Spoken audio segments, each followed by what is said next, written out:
Mga sunog din sa syudad, moabot na sa 16.4 million pesos ang danyos. Alan Mahal sa Super Brother.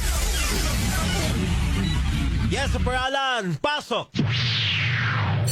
Miabot ganito sa 16.4 million pesos ang mga danyo sa sunog amigo din mismo sa Dakbayan sa Sugbo. Sunod lang sa 65 kadlaw sa dili mino sa 60 ka mga sunog nganigo din mismo sa Dakbayan sa Sugbo. Ang pinakadako ni mismo sa may sitio Naba sa may barangay Bambaling ning Dakbayan sa Sugbo.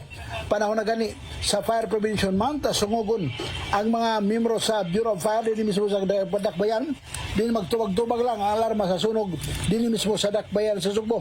Kung itandi kini netong 2022, maabot kato sa 4 billion pesos.